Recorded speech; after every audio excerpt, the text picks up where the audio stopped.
Hey, I'm T.A. Charlie, and welcome to the Road to Concord with Professor Joe Bakanovic. Homeroom is on Rumble. You just go to Rumble and search the channels for the Road to Concord. It's one word. When you find it, you go ahead and you click follow. It might mean you got to set up an account, but it's fast, it's easy, it's free. I did it, you can do it. For those technologically challenged members of the class, you can also catch us on Facebook and YouTube. After the show, it's uploaded to Podbean, iHeartRadio, Spotify, and BitChute. Just look for The Road to Concord. You can go to the blog page, that's theroadtoconcord.com. That's where you'll find all your show notes, study notes, and handouts for the class. The phone is working. If you don't know how to call in, email us and we'll think about it. Finally, you can email a professor at joe@theroadtoconcord.com. He's a little slow, but he'll eventually get around to emailing you back. This show is currently mainly listener-sponsored. If you are interested in advertising your business on the show, please email us. With that said, we ask for your participation on a value-for-value basis. If you find our show of value to you, then you provide an equivalent portion of your labor and treasure through the donate link on the Road to Concord blog page, the show description on Rumble, and in the comments on the other streams. And thank you to all of you who have and will support this show.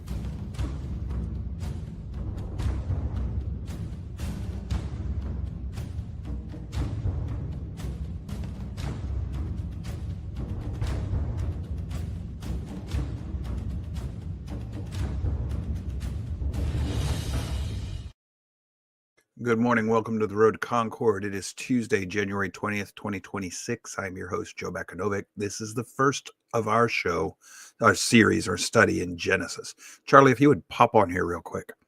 I want to issue a warning. Yes. And I'm going to give this warning, and then I'm going to ask Charlie to actually either concur, disagree, or expound on it himself. I'm not kidding about this. If you're going to start this study with us, we need you to follow each show in the order we're presenting it.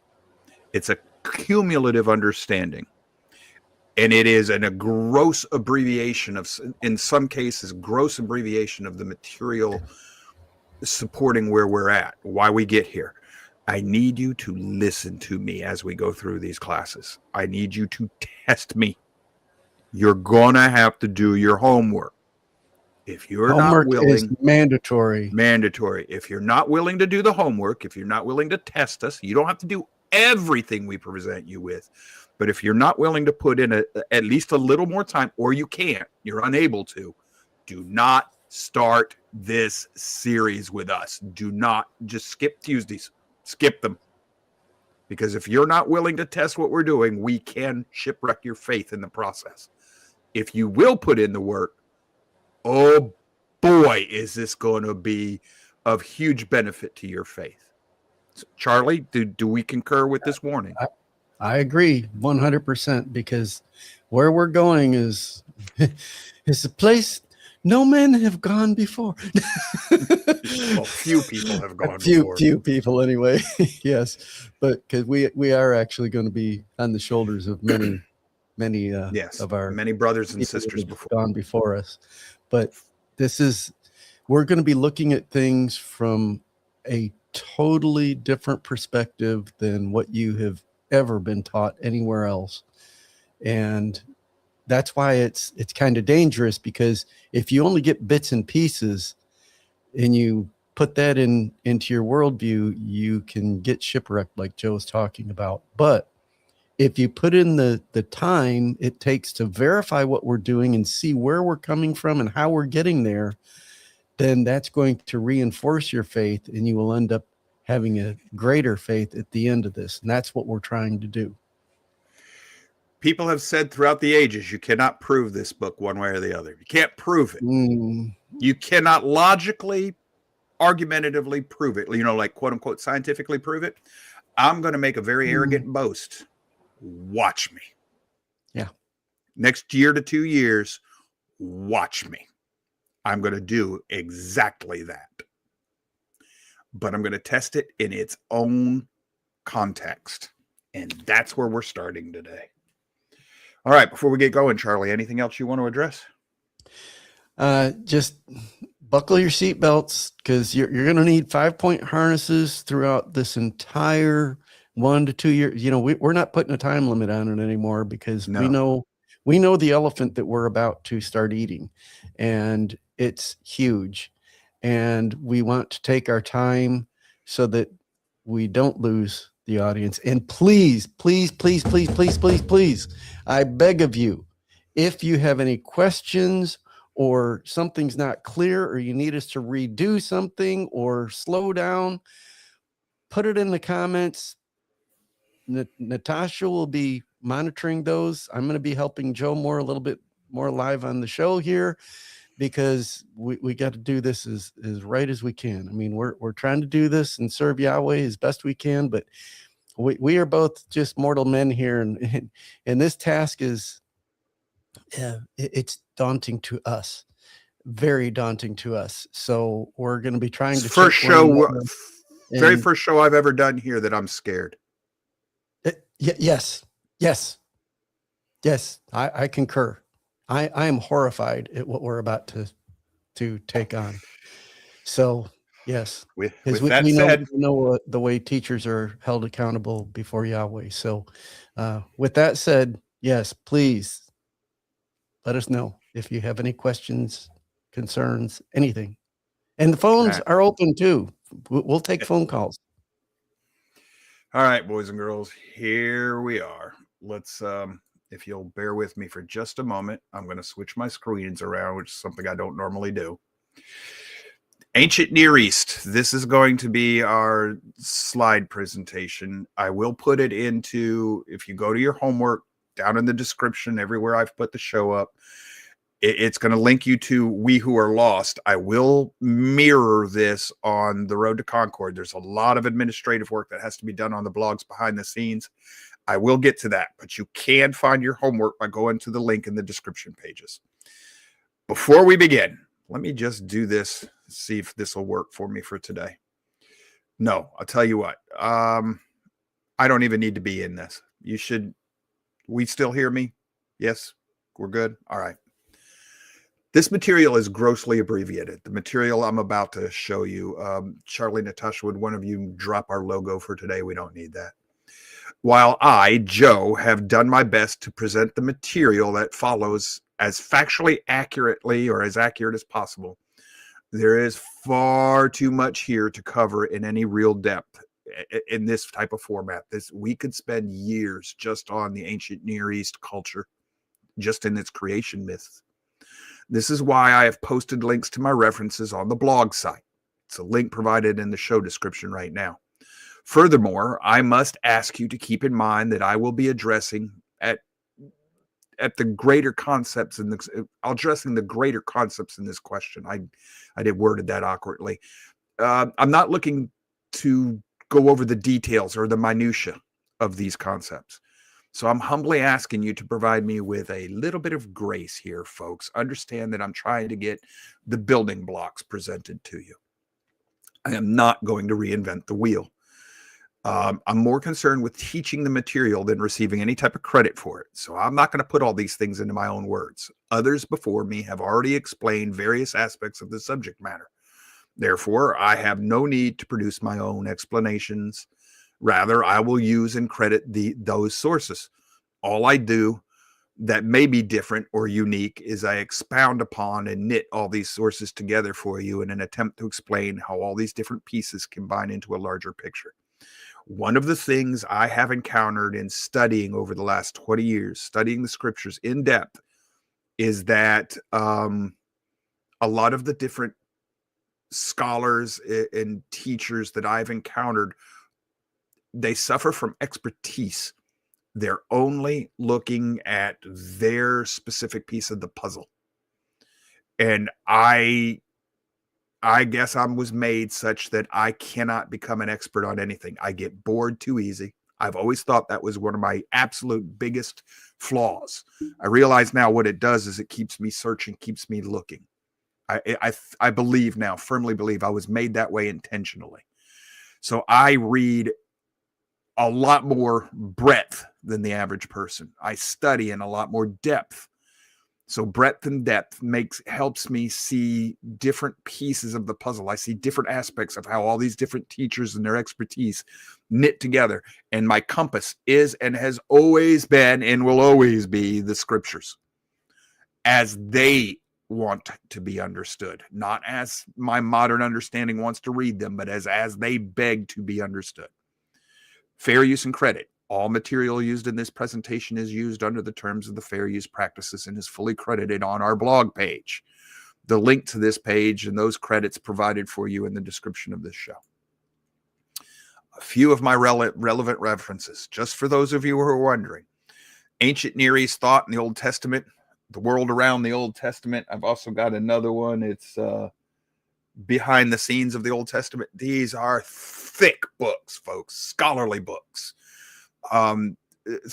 50, 60 pages of references. And a lot of them I've actually tried to check where and when I could. I've also got these two books. John Walton, The Lost World of Genesis. He and I differ in some aspects of the material we're going to be covering and how to read Genesis. And then there's Miller and Sodden, In the Beginning We Misunderstood, Interpreting Genesis 1:1 in its original context. And then this book, The Bible Among the Myths by John Oswald. We will start an in-depth study of that book starting this Thursday, 2 days from now. Then the book on the right by Peter Jones, 1 or 2. These books are must-reads for the Christian believer, and they need to be read in this order. The Bible Amongst the Myths, and then 1 or 2. So when we finish the Bible Among the Myths, we might actually just roll straight into 1 or 2. The one on the left, the Bible Amongst the Myths, gives you the philosophical foundations for your biblical view versus the pagan worldview. And the one on the right gives you the historical accounts of how this is happening in the real world today, in history. And history matters, as you're about to find out. I'm going to address the Bible as a history book throughout this teaching. So let's begin. Fact. And I mean fact, as we understand fact. The Bible did not come out of a vacuum. Key terms and concepts. A cultural river. I didn't make this up. I'm borrowing it from one of the teachers, one of the authors I've read. I'll explain. First, definitions. You know me by now, I hope. Definitions are everything. I'm using the American Heritage Dictionary. On the left is the first edition. On the right, that's the 5th edition. You can find it also on WordNick. If you're using DuckDuckGo and you search for a definition, they usually give you WordNick as their first. That's the American Heritage Dictionary. Culture. The arts, beliefs, customs, institutions, and other products of human work and thought considered as a unit, especially with regard to a particular time or social group. Now, something else that you've seen me do, if you're a long-term classmate, you've seen me do this, but you may not have realized what I was doing because I don't point it out too often. Etymology, the origin of the word. And I'm using Etymology Online Dictionary. Why is this important? It's going to give me the definition again, Joe. No. You just read a definition that is very, very modern in its understanding. That is not an old word, not in the grand scheme of things. Culture, the figurative sense of cultivation through education. And I'm only using half of the Etymology Dictionary. This word came from cultivate. It comes from to culture, to raise plants and vegetation, like to cultivate a garden, or to culture, grow a lab experiment,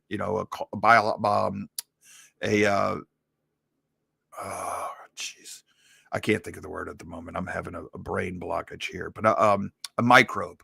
You're growing a microorganism in a culture. That's where this word comes from. So by the 15th century, it starts to take on the sense of cultivation through education, systematic improvement and refinement of the mind. And that starts with the Enlightenment. So now that we're starting to start science, the way we cultivate plants, we can cultivate people. They start thinking of people in societies as living organisms subject to the same principles of growing, animal husbandry and plants. this is where we start going off the rails. People don't work that way. But because of, science, we start thinking of it that way. So the Century Dictionary writes that it was not common before the 19th century, except with strong consciousness of a metaphor involved, though used in Latin by Cicero. Okay, culture, as we understand it today, starts out as a metaphor. And we've turned it into a quote-unquote scientific principle or description. The meaning, learning and taste, the intellectual side of civilization, by 1805, well, that's, Cicero, by 1805, it starts to closely relate to the sense of collective customs and achievement of a people, a particular form or a collection of intellectual development. That's by 1867. So that's when it starts taking on the meaning of culture the way we think of it today. So what's that mean? It means this word, as you understand it, you and I use it colloquially, everyday terms. It's only 200 years old. Why is that important? How old's your Bible? So culture, the way you and I understand it, has no meaning to the Bible. The concept does, don't get me wrong. The concept does, but not the way we currently think of it. There is a difference, and it's important. So right here it says, for without culture or holiness, which are always the gift of a very few, a man may renounce wealth or any other external thing, but he cannot renounce hatred, envy, jealousy, revenge. Culture is the sanctity of the intellect. This is William Butler Yeats in a journal from 7 March 1909. What he's trying to tell us is that culture, the culture you're living in, is connected to your civilization, your humanity. Now, in 1914, Kultur, this is German, es heißt auf Deutsch. It originally means the ideals of a civilization as conceived by the Germans, a word from the First World War, and in English, always at first, it was ironic. It's from the German Kultur, which is from the Latin cultura. Now, why is that important? Because I told you, this word flows from the Enlightenment thinkers. And in German, you're dealing with people like Jung and Nietzsche and Marx and people like that. So be careful with your modern understandings being read into an ancient document. You can use them as tools, but make sure you always focus on the context in which the document was written, where it comes from. This gets us to the cultural river of the ancient Near East. It's just a useful metaphor. Just like culture used to be a metaphor, we're using the cultural river as a metaphor. Bible didn't come out of a vacuum. We've said that already. The Hebrews, and I don't mean Jews. You got to have to set that aside. The Hebrews are not. All right, let me drop this. Charlie, pop in here. Hebrews. Is that an ethnicity like we think black and white and Latin? No. All right. So why do we would Ishmael be a Hebrew? Yes. Okay. Now, here's one of the problems, folks. Listen to me carefully. Now, spiritually, theologically, was Ishmael a Hebrew? No. Well, he's a Hebrew, but he isn't a Hebrew. Right. No. People, right. listen to Charlie. That's true. Listen to what he's about to tell you. It's true. Charlie, this is nothing in this teaching. Nothing, not a word is a nothing burger. That's part of why I'm trying to, not a single thing, not one rabbit, nothing in what we're going to teach you is a nothing burger. So, Hebrews. Charlie, explain how Ishmael can be a Hebrew and not a Hebrew at the same time. Right, because, well, we're going to start this on Thursday, and what we're going to be talking about is two different worldviews. One that's called continuity or continuous, and one that's called transcendent. And so if you look at this, we can look at it from two different positions. We can look at it from that of continuity, and if we do it that way, he's a Hebrew based on just his bloodline, if you will. Okay. For simplicity, continuity, think material world. So Good. he's a Yes. materialist. Right. Okay. But if you look at it spiritually from Yahweh's selected people, his chosen people, then he is not a Hebrew, because those are those people that, well, those are the people that choose Yahweh. And they can be Gentiles And or that's born right. from the lineage of Abraham, Isaac, and Jacob. Yes. Yes. It's got nothing to do with your birthright. The transcendent spiritual Hebrew has nothing to do with your birthright. The physical lineage comes from, it's anybody derived from Abraham. This is important because the average Christian, the average Jew, does not understand this. And Right. it is, I grew up in the Catholic Church, and I spent a lot of time in Protestant churches, and not once did anybody ever teach me that. And this is important too, and it affects eschatology even, because you look at the promises that Yahweh gave to his people. He gave certain lands to Abraham, but they were divided. There were certain ones that were given to Yitzhak, Isaac, and those Isaac. were some that were given to Ishmael. And so sometimes we confuse those and conflate those when we shouldn't. And it can be very important when you're reading some of the biblical narratives to know that distinction, because there are certain times, even looking at the Exodus narrative and stuff like that, there are certain territories that Yahweh says, nope, that land doesn't belong to you. I've given that to this people or this tribe or this, And they were descendants of Abraham. And they were descendants of Abraham. But so you gotta be very careful when you're looking at these things, because there's, Yahweh's promises are over all, but he also has specific promises to his chosen people. Aaron Spike says the Hebrew nation began with Abraham. Well, Aaron, that's exactly what we're driving at. The physical nation begins with Abraham, like the Cherokee nation, things like that. Mm-hmm. The spiritual nation as well. They are not the same. Right. The physical nation and the spiritual nation are not the same. And throughout history, the people of the Bible and the Gentiles, the Christian church, everybody treats them as though they're the same. They are not. The Bible tells us they're not the same. This is not Joe's opinion. Scripture tells us they are not the same thing.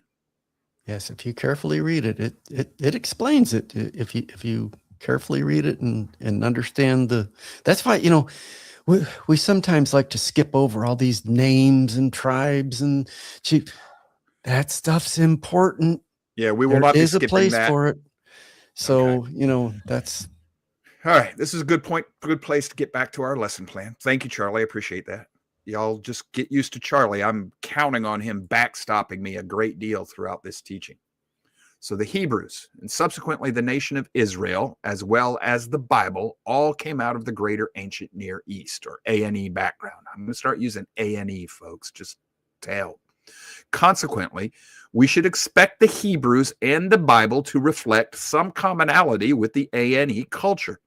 It is for this reason that we should not be surprised to find the Hebrew culture and the Bible that it produced sharing the same or similar words with that of the surrounding ANE peoples and cultures. Words, symbolism, imagery, descriptions, stories, etc. We can think of this common cultural background as a river, but it's also a culture war. The ANE culture is the river in which the Hebrew people floated, but they do not always swim with the current. Sometimes they tread water. They swim just enough to stay in place. They don't drift downstream. Sometimes they swam sideways to the current. And many times they swim upstream against the current. This tendency to go against the current is not unique to the Hebrew culture. In fact, it is a tendency common to most all societies. It is a driving force behind the process by which culture evolves over time. However, in some cases, it is indicative of a direct and intentional confrontation. We call such a confrontation a culture war. This should not be new to us. We live in a society that's been in a culture war since the Civil War. Actually, we were born into it, and it has never quit. Now, that's going to go to the biblical narrative as well, why this country has never had a time of peace from the culture war. We'll get to that in the future. The Bible revolution. The Bible makes some sharp breaks with the A&E understanding of the world. Its origins in the nature of the Creator. It breaks with the ancient Near East way of thinking. For this reason, it should not be surprising to find that, while they may use the same or similar words and imagery, the Hebrew culture and the Bible it produced often assign very different meanings to those words and images. In some cases, the Bible turns them on their heads. In other cases, the Bible asserts something that had never been heard of until the Bible said it. In this sense, the Bible was and remains a truly revolutionary work. And we're talking about historically revolutionary. To understand how and why all of these assertions are true, we need to start with a common A&E understanding of deity, the cosmos, and man. How did the A&E world think they all come to be, and how were they related in the ancient Near East mind? How did the gods come to be? How did creation come to be? How does man come to be? How are they related? We've got another key term, myth and mythology. We'll get through the definition, and then we'll take the break before we start discussing it. From this Encyclopedia Britannica, myth, a symbolic narrative, usually of unknown origin and at least partly traditional. Pay attention to this definition. Usually of unknown origin, that ostensibly relates actual events and that is especially associated with the religious belief. It is distinguished from symbolic behavior, cults or rituals, and symbolic places or objects like temples and icons. Myths are specific accounts of gods or superhuman beings involved in extraordinary events or circumstances in a time that is unspecified, but which is understood as existing apart from ordinary human experience. The term mythology denotes both the study of myth and the body of myths belonging to a particular religious tradition. Etymology. Where does the word come from? Once again, online etymology dictionary.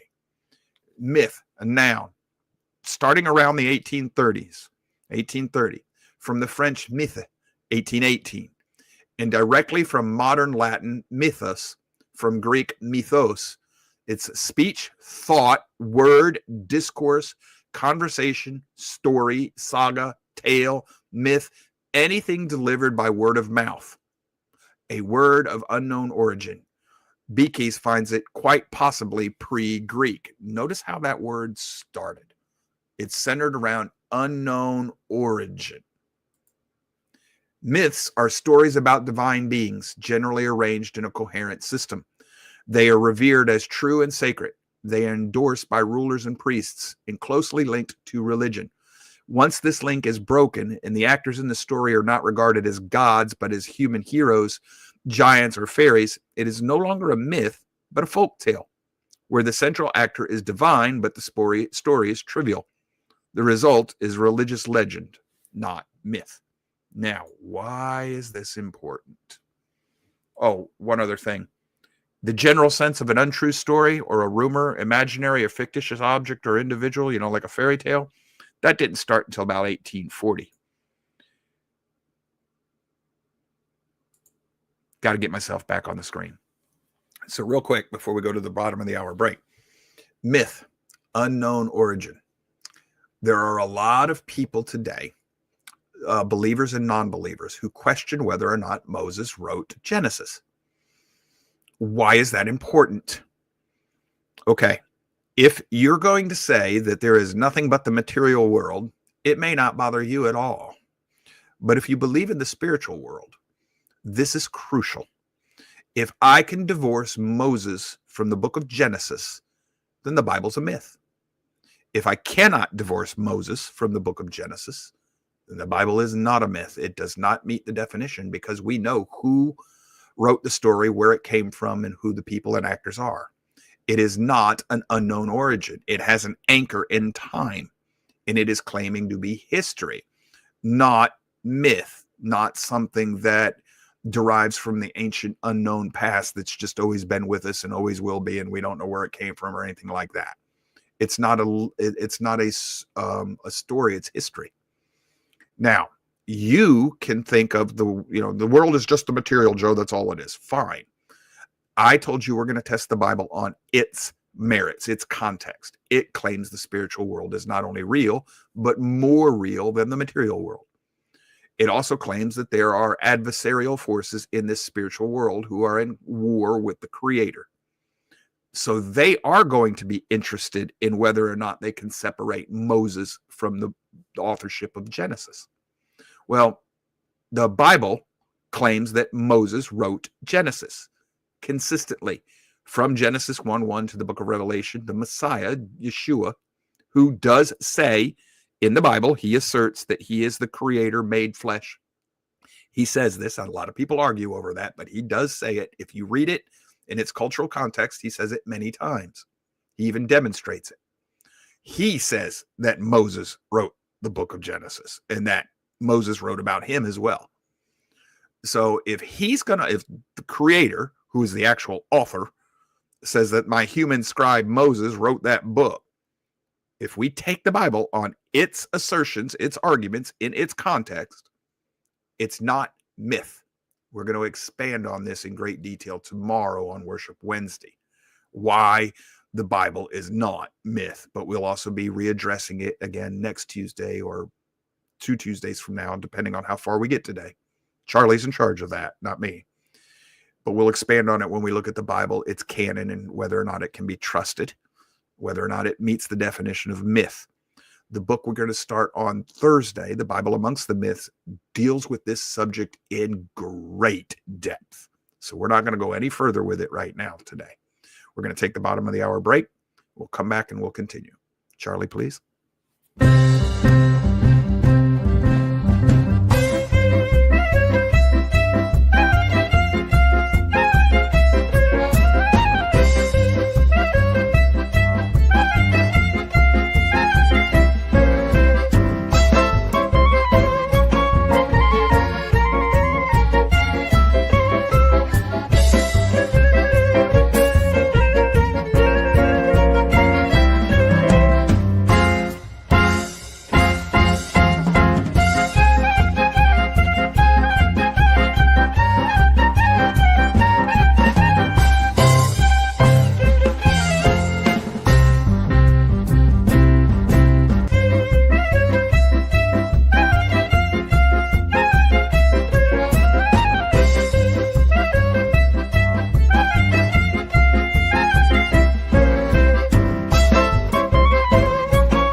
Okay, we're back, and we're just going to keep on going because there's still a lot to do, boys and girls.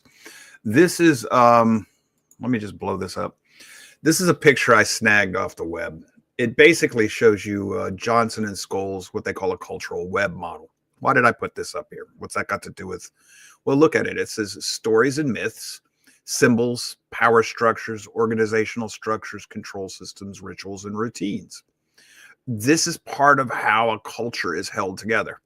Stories and myths. We've got, like George Washington chopped down the cherry tree and he couldn't tell a lie. That's actually a myth, a story rather. It's not real, but it's part of our country's ethos. Then you have symbols, like the whole bunch of symbols from the American Revolution, and you got the American eagle and the Gadsden flag that we have here on the show. All of these things. Power structure is not just the government, but it's also the churches and the economy and businesses, etc. Organizational structures, the media, education, also churches, control systems. All of these things work together. Control systems would be law enforcement, things like this. Rituals and routines. That's not just religious, folks. That's the national anthem and the Pledge of Allegiance, etc., etc. These things all help hold a society together. And in a lot of ways, they're connected to a society's mythology. Every nation has a myth. How did the nation come to be? We have the founding father mythology, but keep hold of that because there's actual truth in that cultural mythology. There's real truth there, and it can be ascertained if you dig for it. The 4 societal functions of a myth. Now, this is according to a man named Joseph Campbell. You can find his site. It's his work. Somebody supporting him, you can find that in the show notes.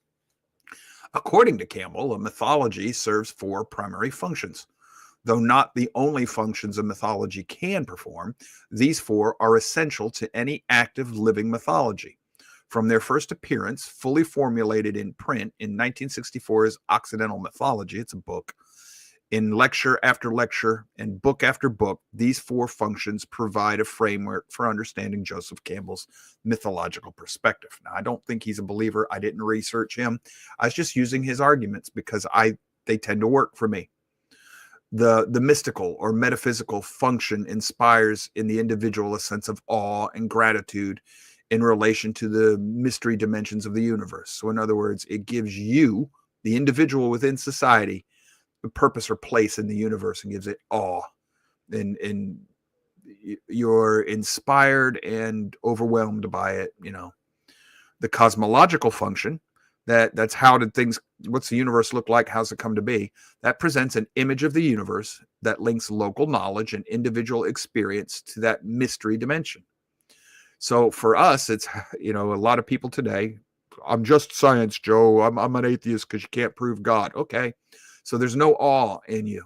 You really don't have awe unless you're just like, I'm awed by the possibilities of the human mind and what we can learn about this universe. And it's the Big Bang and evolution and all this other. That's your mythology. It's an atheistic mythology.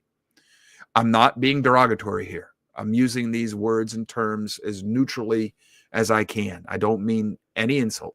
It's just an example. The sociological function validates, supports, and imprints on the individual the norms of that society. So like the mythology of the founding of America.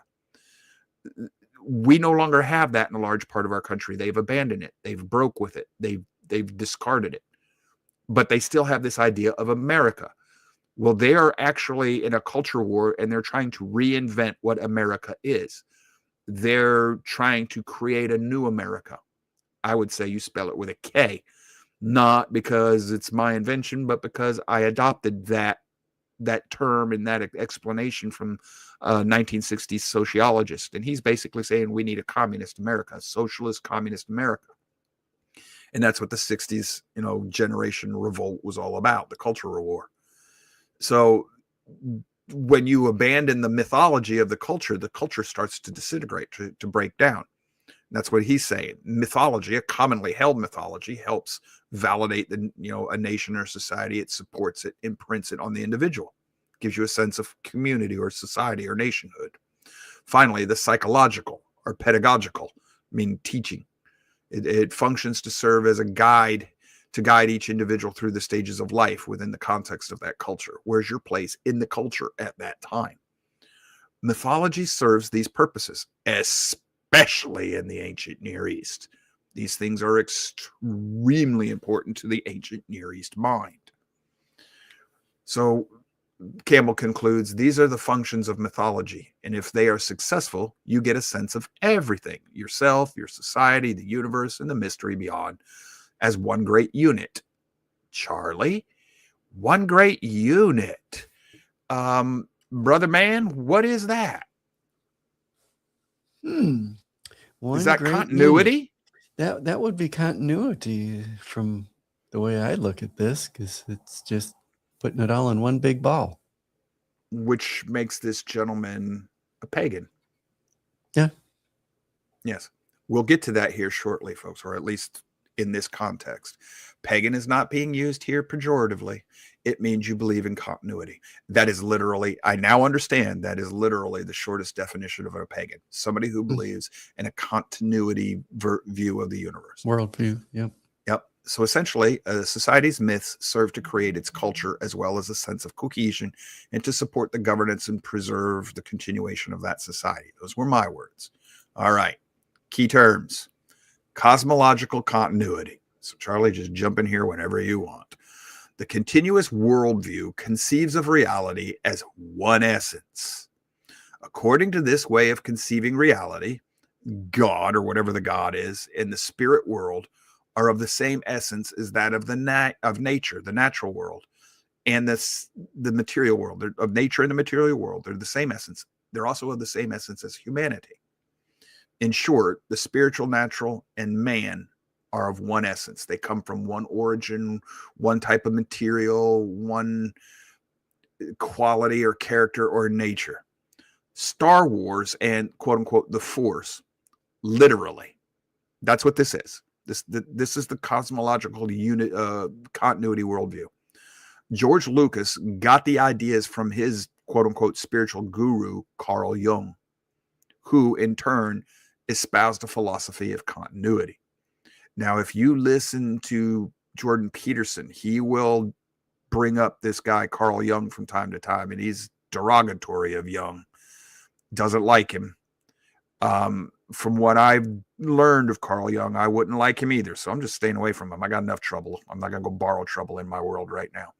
But George Lucas gets the idea of continuity from the teachings of Jung, from the works, the philosophical works of Jung. And that is literally what the universe of Star Wars is. It's a continuity worldview. Star Wars has a lot in common with the ancient Near East world. All right. This is borrowed from the book we're going to be reading here starting on Thursday. Let me see if I can try to explain this in a way that's going to make sense just for today, for the purposes of today. The book is going to go into this in great detail. You have, and you'll see this again here shortly, the ancient Near East has this common idea of a primordial ocean. It's a cosmological sea or whatever. It's just everything before creation. All there was, the only thing there was this ocean, this spiritual sea, or primordial sea. It's kind of like, it is literally the same thing as the primordial ooze for evolution. Well, somehow or another, the first being, the first microbe came up. Poof, I have an amoeba. Folks, by definition, that makes evolution a myth. Charlie, what does it mean when I tell you it's by definition? Can we argue with? Can't argue with that. So logically, by definition, evolution's a myth. And it literally comes out of the continuous worldview or continuous cosmology. Right. So I start with this primordial ooze for the universe, just like the primordial ooze for life. Somehow, they've got all sorts of various ideas, but poof, I have a God. The God just self-generates out of this primordial sea. There's no explanation, just God comes into being. Maybe it was always there, kind of just sleeping. There are all sorts of different explanations. But essentially what it is poof, I have a God. I have a deity. Now, this deity is part of the cosmic sea, lives within the cosmic sea, is made of the same material as the cosmic ocean, the primordial ooze. So, like, if you have the primordial ooze and the first microbe creates and spontaneously bursts into life, then it's material, just like the primordial ooze. They're of the same being, the same essence, the same material. In this case, they're material. Well, this deity exists in the cosmic ocean. Now, that cosmic ocean, from there, the deity creates nature, what we think of as nature, usually through some sort of battle with other deities. The first deity either creates other deities who then get jealous and they fight for control, and there's a great battle, and whoever wins that battle becomes the prime or the head god. And that head god then creates nature. Why? Because they need to be served. You see, and we have no time scale on this. We don't know how long it works. So we have one first god makes other gods through various means. They're all part of the primordial sea. They're made through the primordial sea or something coming from the primordial sea. So they all have the same essence. The other gods have a fight. The fight gets over and they settle down into whatever. And they get tired of doing their own work because there's a hierarchy in this. There's a head god and a bunch of lesser gods, and they get tired of doing their own work.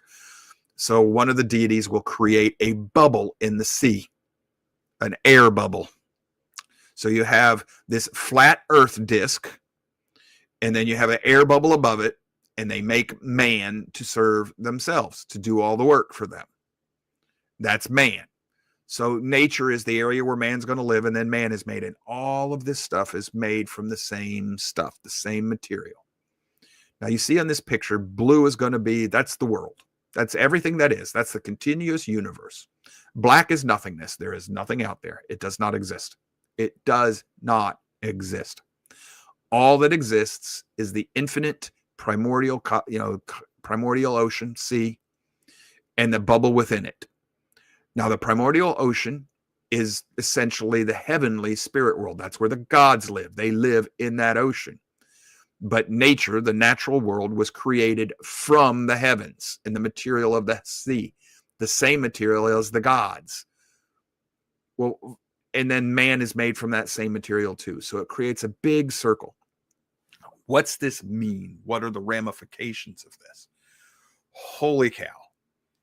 The ramifications of a continuous cosmological worldview. For various philosophical reasons, we're not going to get into them today. They're covered in the book we're going to be reading. A society with a continuous worldview will be extremely limited in its ability to see and understand cause and effect. In other words, they're going to believe in the magical and the mystical, or the I don't know why it happened. It was karma, it was kismet, whatever.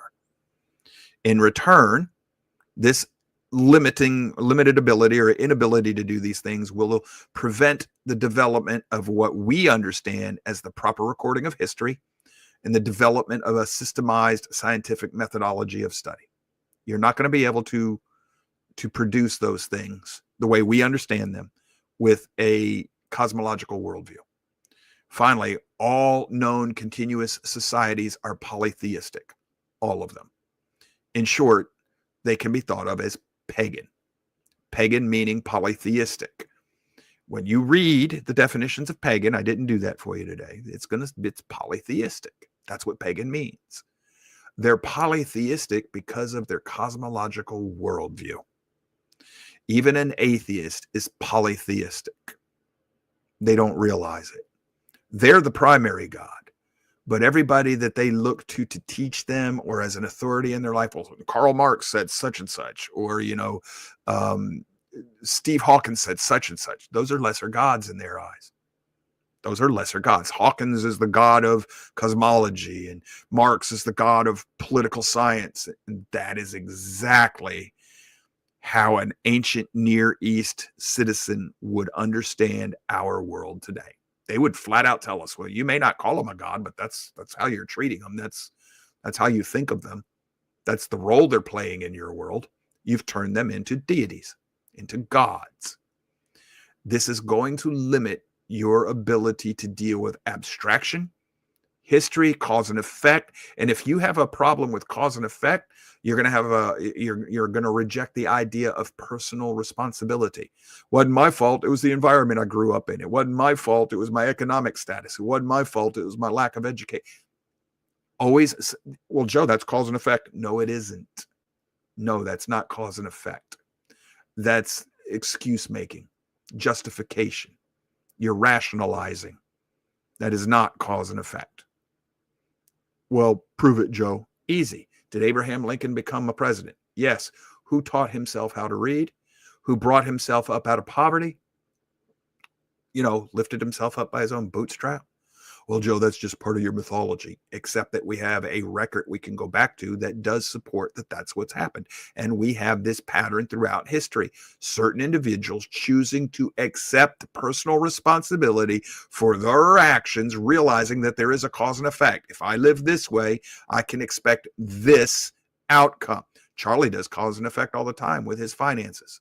Hopefully all of you do. If I live this way, I can expect this result in the future. The pagan does not see things that way. And this is going to explain so much of the world we see today. This is also going to lead to ritualistic things, superstition, because they're going to say, well, if I throw salt over my shoulder, good thing happened in the past, so I'll do this again because somehow or another, a good thing will happen again as a result. That what we call superstition is an effect, not an effect, EFF, but an affect, AFF, of the cosmological worldview, the continuous cosmological worldview. Charlie, am I missing anything? Is there anything else that I need to do with this, do you think? Or making sense to it? Yeah, I'm hoping this is making sense, because this we're going to explain this in detail with the book. Yeah, that's what I was thinking. And you were asking, during the break, if we wanted to break this up. And I think that I'm leaning towards that direction. Well, where we're going to go now is the ancient Near East, different creation stories in a general outline and overlay, and how they go from and Babylon forward into Greeks and Romans and even to today. That's going to be rather lengthy and detailed. Yeah, so I think that it'd be good to break for a couple of reasons. One, we've covered quite a bit already today. And number two, we're going to be starting into the book on Thursday, which will start to explain some of this stuff. And those two will kind of meld together as we go forward, I think. So if we kind of delay things a little bit on that, it may help to clarify things as we go along. At least that's my thinking. These teachings are going to take what they take. Yeah. And melding. It is amazing how our study in Heiser's book, The Unseen Realm, melds into our study into Genesis, which is going to meld into our study on the Bible Amongst the Myth, which is going to be melded into our next book on Fridays, The Scepter and the Birthright. All of this is mutually supporting information, folks. Yeah. So this is all just coming together in such a way that it's like, we didn't plan this. If you're feeling overwhelmed with some of this, just take it easy. Do a few minutes of homework here and there. Check at least some of the material I've given you. Skim through some of it, or rewatch the show, or do something. Do some of the homework. Test us. Try to understand what we're giving you, and just stick with us for a few weeks. It will start to gel. It'll take time. Took time for me as well. It's going to take time for everybody. Yeah. But as we build layer upon layer, this picture that we're trying to paint for you is going to start to gel, and you're going to see the Bible in an entirely different light. Yes, and we do have playlists that will be on both Rumble and YouTube for all of these different, this is going to be part of our What You Thought You Knew About Genesis playlist, and then we'll have one for the book studies and so on. So these will be available for replay on those two for you. Charlie, your audio is breaking up pretty bad, brother. Oh, sorry. Oh, there we go. This is just going to be awesome. When we finally get to Genesis 1:1, we're going to be there a whole hour. Yeah, we're going to be a whole hour on just those few words. Charlie's already Yeah, I working just on his gave. slide Yeah, presentation. I already gave Joe a draft of my slide presentation, and he tore it all to shreds. So I got to I go didn't back tear it and. all to shreds. I just Nah, told you you I'm needed to just joking. tweak it. I Just a know. little. I'm teasing you, but yeah, I'm working on it, and because I'm. It takes me a little longer to put things together than Joe, so that's why I do it and let him I've look been at on it this and for give me over a feedback. week And just putting this yeah, slide presentation together. yeah. So it's going to take some effort from us. That's one of the things is why we're hesitant about this whole thing, because there's a lot of work behind putting this together as well. So all right. So where we're at right now, tomorrow I'm going to talk to you more about the Bible, the canon, and mythology. Thursday, we're going to start the book study on the Bible amongst the myths. That is going to be a philosophical study. The contrast between the continuous and transcendent worldviews. Materialist is all there is, and then there's a creator outside of this universe, truly transcendent. Those are mutually exclusive worldviews. They cannot coexist. And one can understand the other, but the other cannot.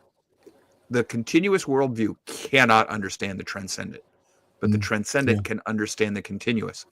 This is going to help you understand why there are groups of people in our society that do not understand you, but you understand them. And you can never bridge the gap until they are what we would call born again, until they ascend to transcendent thinking. Until that happens, they are beyond your reach, because they do not use reason or logic. They don't understand the terms. It is a concept outside of their worldview. You should have grace for these people. They are literally blind. Yes, and that as you understand what Oswald presents in the book, I mean, it's so simple, yet once you apply it and see these two opposing viewpoints, oh my gosh, to me at least, it's like morality became so much more black and white to me, because I can now quickly just look at it and if I can decide, okay, which viewpoint is this coming from? Okay, now I know which bucket to put it in, and now I know how to deal with it. And once you do that, decisions are simple. Yeah, I mean, morality is black and white. Your Living actions, with the choice your actions is tough. associated with it, that might be a different story. But just deciding, okay, right or wrong, they're I always used to think, well, there's all this muddy gray area, and it's so hard to figure. No, it's not. When you cut through this, it's like, okay. But then you have that question, well, which way am I going to go? And you're also going to start to understand. Sometimes that's harder. You're going to start to understand sin differently. Oh, when yes. Paul says sin lives in the flesh, what he's telling you is that's that part of you that still wants to cling to the continuous worldview. That's that part of you that wants to swallow that blue pill again. Yep. These metaphors are all in your popular society, popular culture, your movies, your TV shows, and everything. It's the spiritual beings behind them that have put them in there that are trying to fight with you over how to conceive of this stuff. Yeah. This is everywhere in our world, and that is part of the biblical and ancient Near East worldview. And the thing is, and correct me if I'm wrong on this one, but the continuous worldview, at least from the way it's been presented to us, seems to be the easier, more comfortable path. And, it seems to be, just go along. But the problem is, you don't have to think. You don't have to be responsible for anything. Right. Things just happen to you. Yes. Plus, in a continuous worldview, you can also bargain with and even bind the gods. Yes. But the problem is, when you look at it from a historical perspective, which they don't, and you see that cause and effect that comes into play from looking at the world from a transcendent worldview, it's a false illusion of being the better way and the more comfortable way. And that's what we're fighting here. between the flesh, the material, and the spiritual, if you will, because a lot of times living from a transcendent worldview, yeah, you don't have necessarily an immediate effect to what's going on. A lot of times it's delayed, down the road and such. And we as humans we're impatient, and we don't like waiting like that. And since we're such. doing So, Genesis, and I'm assuming most of us all here in the audience are Bible believers, I'm going to give you a perfect illustration of what Charlie just said. Surely you won't die when you eat that fruit. They didn't die on that day. But or did yes, they? they did. Yes, they did. Yes, but they in didn't. multiple ways of thinking of this. Yes. See, that's another thing. If you're from the continuous worldview, there's one way to look at everything. Yep. If you're from a transcendent, there can be layers. So they died spiritually on that day. They died physically within 1,000 years. Day is a Lord, Lord is a day. So they died prophetically within that 1,000-year day. So they died both spiritually and physically, both within a day. Yep. Depending on whether you're looking at it, depending on how you're looking at it. If you're looking at it from the continuous worldview, they didn't die immediately. Nope. So it means it was just a myth that didn't from happen. A transcendent worldview, they did. They died twice. So yes, they died twice. They died spiritually and physically. And this is part of what we're getting at. And this is part of why these things can. But once this clicks in your head, your Bible will become a lot easier to read and understand. Yes. Once and this that's clicks, our goal with this whole thing. Yep. Because what we're trying to do is encourage a cultural revolution in your head and your heart. Change the way, get out of this modern Western world and come with us back to the ancient Near East, biblical, Hebrew, Torah observant world and test the Bible with us. That's what we're inviting you to do right there. Same thing we've done. We're going to guide you with what we've learned so far. And boy, is it a fascinating journey and a fascinating world. Yes. And we're learning right along with you. So that's why we're going forward in fear and trepidation. So, because we haven't got all this down ourselves. We will wrap this one up for today. We'll pick up here next Tuesday. If you have questions, Yahweh, please cause that believer or person who's struggling and looking and seeking to email us. Do not run around through this study with uncertainty or questions in your head that you feel need to be answered. Email us. We'll do our best to answer the question, and if we can't, we'll send you to people who we believe can.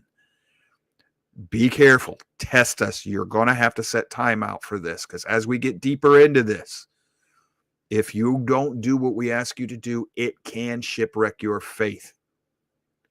We're warning you straight up, okay? Be careful with this. This is great reward, but you've got to be prepared to do the work. Otherwise, you'll be those people that, this teaching's too hard. They'll turn around and go home. One step before salvation, and they abandon it. Oh my gosh, I don't want to be any part of you abandoning your faith right before you make it. So be careful with that. You have to decide for yourself. We can't do that. So we love you. We care about you. But ultimately, we're trying to serve the kingdom by teaching Yahweh's word as I believe he wants us to understand it, and to edify his people and those seeking his kingdom along the way. And it is to that extent that we labor and hope and pray that we hit the mark. And if we do, to Yahweh be the glory, to him and his spirit. And if we fail, that's on us. But we're going to need interaction and feedback from you along the way. We're going to need, if nothing else, you've got to do your homework. So between now and next Tuesday, go through the link in the description, go through some of the material in there, and that'll be constantly updated throughout this entire lesson plan. But browse through some of it, especially in the areas that you're most interested in or have the most questions. Even if it's just a half hour, spend some time in this.